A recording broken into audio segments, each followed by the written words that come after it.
aí pro jogo contra o Bragantino, e o Furacão deve ganhar de 1-0 com um gol nos acréscimos. É isso, Vincenzo, pelas estatísticas? Boa tarde. Pelas estatísticas, sim, Linhares. Boa tarde a você, boa tarde aos amigos da bancada, boa tarde aí pro ouvinte também que nos acompanha, tanto pelo YouTube quanto pelo rádio. Pois é, o Atlético se prepara para enfrentar o Bragantino no final de semana na Arena da Baixada e treina, tá finalizando lá nesse momento o treino na Arena da Baixada também, nessa preparação para enfrentar o Bragantino. Treino na Arena da Baixada por causa da chuva. Ontem, pela chuva, o Atlético treinou naquela quadra que é fechada lá no CT do Caju, e hoje levou o treinamento para a Arena da Baixada para também escapar dessa chuva e conseguir treinar na paz do teto retrátil do estádio do Furacão, que não vai contar com o Thiago Heleno, está suspenso, mas terá a volta aí do Pablo e do Vitor Bueno, que cumpriram suspensões aí na última partida. Uma mudança que é praticamente certa nesse time do Furacão é o Bruno Pérez, que deve perder a vaga aí na lateral direita do Furacão. É bom lembrar que o Eric sentiu um incômodo na coxa direita no treinamento da segunda-feira, não chegou a treinar ontem, da terça-feira, perdão, não treinou ontem na quarta-feira, e a tendência de que joga, a tendência de que vá enfrentar o Bragantino na lateral ou no meio campo, fica a critério do Wesley Carvalho, que ainda não definiu um time, começa a esboçar algumas ideias, mas ainda não tem time definido para enfrentar o Bragantino. Quando ele tiver essa definição, que deve acontecer ou no treinamento de amanhã, na sexta-feira, ou no sábado, que aí no sábado não temos bate-pronto, mas vamos trazendo ainda lá no RIC.com e nas redes sociais do RIC Esporte Clube, a gente traz todas as notícias do time do Furacão, do provável Atlético para enfrentar o Bragantino. Furacão que deve ter essa mudança, então na lateral direita, Bruno Pérez deve deixar o time. Se vai o Eric ou se vai algum outro jogador improvisado na função, vamos descobrindo ao longo desta semana. O Furacão tenta voltar a vencer no Campeonato Brasileiro, e como o Linhares falou, nas últimas duas partidas em que o Atlético venceu o Brasileirão, foi com gol nos acréscimos contra o Flamengo, o gol do Vitor Bueno de pênalti no finalzinho da partida, aos 51 minutos do segundo tempo, e contra o Internacional, o Alex Santana marcou aos 45 do segundo tempo também, para dar a vitória ao Atlético, que é o time no Campeonato Brasileiro que mais marcou gols depois dos 45 minutos do segundo tempo nesta temporada do Campeonato Brasileiro. 3 desses gols, então foram 7 gols marcados, 3 desses depois dos 50 minutos de partida. O mais recente foi o do Alex Santana contra o Internacional, na última vez que o Atlético venceu no Campeonato Brasileiro, e quem mais fez gols nessas condições é o Vitor Roque e o William Bigode, ambos com 2 gols. O Vitor Roque fez gol contra o Fluminense no empate em 2-2 na Arena da Baixada, aos 48 minutos da segunda etapa, e contra o Atlético Mineiro, lá no primeiro turno, marcou o gol que diminuiu o placar de 2-1 para o Atlético Mineiro lá no estádio Independência, aos 47 do segundo tempo. O William marcou em jogos seguidos, né, lá no primeiro turno também, contra o Internacional, aos 47 minutos do segundo tempo, ele tocou por cima do goleiro, fez um belo gol naquela ocasião, e depois contra o Coritiba, ele também fez grande gol, e para colocar o empate no placar em 2-2, aos 46 do segundo tempo. Então o William Bigode e Vitor Roque são os jogadores que têm 2 gols nos acréscimos. O Vitor Bueno marcou contra o Flamengo, lá na vitória por 3-0 em Cariacica, e o Canóbio marcou no Atletiba também, aos 52 minutos do clássico Atletiba, para dar a vitória por 3-2 ao Atlético, que quando marca gols nos acréscimos tem 72% de aproveitamento dos pontos. Então venceu 4 partidas, empatou uma e perdeu para o Atlético Mineiro, mas venceu outros 4 jogos.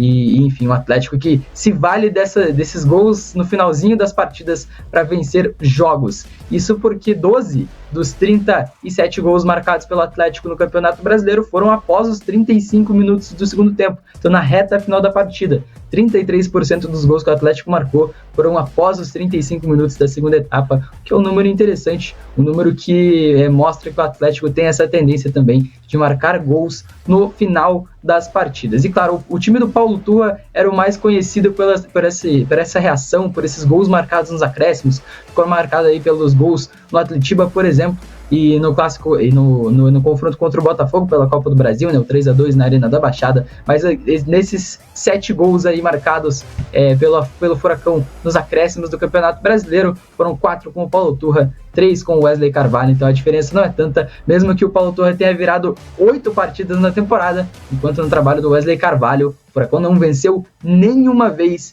de virada nesses pouco mais de 3 meses de trabalho. Na defesa, o Atlético não toma tantos gols nos acréscimos assim. Foram apenas 2 nesse Campeonato Brasileiro. o do Marcos Leonardo de pênalti na Vila Belmiro e o do Danilo Avelar de cabeça contra o América Mineiro lá no Mineirão. 2 jogos em que o Atlético entregou vantagens que tinha, né? Saiu na frente e entregou a vantagem, poderia ter somado pontos. O Atlético sofreu aí 6 gols nesse Campeonato Brasileiro. Depois dos 35 minutos, em 5 desses 6 gols, o Atlético entregou essas vantagens, esses jogos que saiu na frente e acabou entregando o resultado contra o Santos, o América Mineiro, o Fluminense, o Goiás e o Cruzeiro. O Atlético tomou gols após os 35 minutos da segunda etapa e entregou vantagens que poderiam render mais pontos ao Furacão, que agora briga para entrar no G4 do Campeonato Brasileiro. Está a 4 pontos do Palmeiras, que é o 4º colocado, enfrenta o Bragantino, 2º colocado, que tem 45 pontos. O Atlético tem 40, tenta entrar no G4 aí do Campeonato Brasileiro para garantir uma vaga direta à Copa Libertadores da América. Vamos ver se volta a vencer contra o Bragantino, confronto praticamente direto na Arena da Baixada, com um gol no finalzinho. Seria seguir uma tendência do Atlético nesse Campeonato Brasileiro, né? Então tá aí, são números interessantes, né, das estatísticas do Atlético. Com o Paulo Turra era um time que virava muito jogo, né? Foi uma característica até, né, Felipe Dalck e Janaína. O Paulo Turra, ele era um time de segundo tempo, né? E o torcedor sofre, né? Quando você vê assim que o time faz mais com emoção, né? Depois dos 35 do segundo tempo, significa que até os 35 foi um sofrimento, né? Foram vários jogos que o Atlético, na época do Turra, entrava muito mal na primeira etapa, né? E no segundo tempo conseguia fazer um bom desempenho, conseguia virar o jogo, né? Com alterações pontuais, né? Claro que tem uma parte do elenco diferente, tem jogadores diferentes, né? Naquela época tinha Zaivaldo, você tinha o próprio Abner muitas vezes, você tinha o Kelvin, né? O Terans, vários jogadores que acabaram saindo, né? Pedrinho, do Atlético, tomar cartão amarelo. Pedrinho, né? Exatamente, Pedrinho. O Abner não, né? Era o Pedrinho mesmo. Pedrinho e o Fernando depois, né? Que daí acaba se machucando, enfim. Mas o jogo de domingo se torna extremamente importante para o Atlético por jogar em casa, né? Com essa pressão. O Bragantino tá fazendo um ótimo campeonato, tá jogando muito bem. Só que o Atlético precisa voltar para a zona de Libertadores, né? E tem que aproveitar que tem jogos extremamente difíceis dos seus adversários, né? Por exemplo, o Flamengo enfrenta a equipe do Corinthians lá em São Paulo. O Atlético poderia passar, né? O Fluminense tem um clássico contra o Botafogo. E você vê, o Bragantino, ele perdeu só 4 vezes. É o time que menos sofreu derrotas no Campeonato Brasileiro até aqui, né? Em 25 jogos são 12 vitórias, 9 empates e só 4 derrotas, né? É um time que empata muito, né? E é um time que perde muito pouco. Então... Aí tem uma ótima defesa, né? Pois é. É a 4ª melhor do campeonato, perdendo para Botafogo, Galo e Palmeiras. Né? O Bragantino tomou só 22 gols, né? Então é uma média de menos de um gol por jogo, né? É pouquíssima coisa. E a gente até comentou ontem aqui, né, sobre a questão da defesa do Atlético, né, que volta a ser questionada depois do clássico. Claro que, né, o time tinha voltado a vencer, então joga aquele panos quentes assim e tá tudo bem, porque tinham 10 jogos aí de invencibilidade. Mas o torcedor ainda questiona muito o trabalho do Wesley Carvalho nesse sentido, né? Por ser um time que nesses 10 jogos empatou muito e também não convenceu e acabou ali perdendo pontos importantes, né? Poderia estar na área de classificação para Libertadores com sobra se tivesse vencido algumas partidas que deixou escapar por conta de falhas defensivas, né?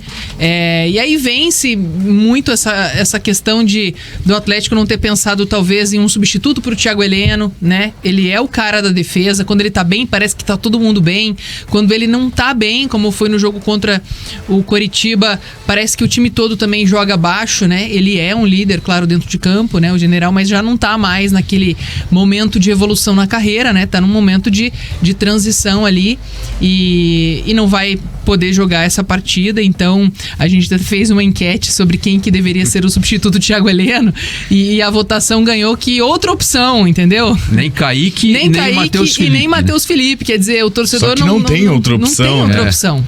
Não, eu até perguntei pro Vincenzo seria improvisar alguém, né? O Zaivaldo ainda tinha a camisa do time, calção, meião, pra ser reintegrado, né? Se ele guardou lá em casa. Eu acho que isso não vai acontecer, mas aí é assim, não, claro, se você for improvisar um jogador que não é da posição ali, seria até um desmérito pra quem tá esperando uma oportunidade nesse momento, né? Que seria, no caso, o Kaique Rocha, que eu acho que é o substituto ali ideal, talvez imediato, que Natural, possa eu entrar acho, natural no lugar do Thiago Heleno, né? Com a ausência dele, o Kaká já ganhou a posição, né, na defesa, mas realmente é um pouco esse momento de instabilidade. Aí vai encarar um adversário que tá lá no topo praticamente do Brasileirão, no momento que o Atlético tem que se afirmar, né? Mostrar que realmente o que aconteceu no Atletiba foi algo muito pontual, Sim. né? Então é um momento que o Atlético precisa não fazer um jogo espetacular, mas ser um time seguro lá atrás, né? Montar um esquema que faça com que o Atlético não sofra tanto, porque vai ser um baita desafio. Tem esses problemas, né? Kaique Rocha e Matheus Felipe são as opções, né, naturais pro Wesley. Vai optar por um ou pro outro, eu acredito que pelo Kaique, né? Eu acho que pela questão do Kaique, por ser um jogador que Os dois... é melhor, tecnicamente falando, do que o Matheus. Tem a questão da altura também, que pode ajudar na questão da bola aérea, né? Que o Atlético sofre, enfim. E até para ser um jogador decisivo ali, quando tiver cruzamento na área, questão de construção, de velocidade, eu acho que ele é um jogador mais preparado, talvez, para a função. E pelo histórico recente também, né? Que geralmente tem sido o Kaique e não o Matheus Rocha, né? Tudo bem que faz tempo que não joga. Matheus Felipe, perdão. Kaique 2 meses. Rocha. Matheus Rocha. Foi na Libertadores, né? Mas quando precisou de alguém na Libertadores, foi justamente o Kaique Rocha. Sim. Matheus Rocha seria tipo o filho deles, né? O papai chama Kaique Rocha, mamãe Matheus Felipe, deu o Matheus Que Rocha. é isso, cara? Sei lá, ué. Normalmente faz assim, né? Sei lá. Que é isso? Bom, é isso, né? Então o Atlético tem essa dúvida aí. Vamos ver quem é que vai na vaga do Thiago Heleno. O certo é que o Thiago Heleno não vai jogar porque ele tá suspenso. E o Furacão tem esse problema defensivo. Tem o Eric. Como é que tá a situação do Eric, hein, Vincenzo? Ele apresentou problemas aí no começo da semana, na preparação, mas vai pro jogo ou não, hein, Vincenzo? Porque é outra preocupação pro Wesley Carvalho, né? Exatamente, Linhares. O Eric não treinou no treinamento de ontem por esse incômodo no músculo posterior da coxa. A tendência de que ele vá para o jogo, viu? A tendência de que ele vá, mesmo que no sacrifício para essa partida contra o Bragantino, por ser um jogo muito difícil. A informação que a gente tem é essa nesse momento. Claro, vai ser avaliado durante essa semana para ver se realmente terá condições no final de semana, mas a tendência é de que vá para o jogo, seja ou no meio campo ou na lateral direita, porque o Bruno Pérez deve perder essa vaga aí na lateral direita do Furacão também. O Vincenzo trouxe vários números agora há pouco aqui, né, no início do boletim do Atlético. A gente tem o tweet aí, ó, no tweet do Vincenzo Dalicani lá, né, no Twitter. Tem mais detalhes aí, né? Então quem quiser se aprofundar aí nessa pesquisa que o Vincenzo realizou sobre os números e tal, vai lá, né, Vincenzo Dalicani no Twitter. Inclusive tem o selinho azul lá, né? O verificado. Né? Vincenzo Dali, né? E é interessante que entre os jogadores ali que marcam gols nos acréscimos tá o Vitor Bueno, né, que tá de volta, e é o jogador que o Paulo Turra não colocava como titular, lembra? Daí ele colocava no segundo tempo e resolvia, e quando ele entrava como titular não funcionava muitas vezes. Então é um jogador decisivo ali, né, que acaba muitas vezes conseguindo o Atlético fazer gols importantes, né, nos acréscimos ou viradas, enfim. O Vitor Bueno é um jogador bem versátil que pode ajudar o Atlético ofensivamente.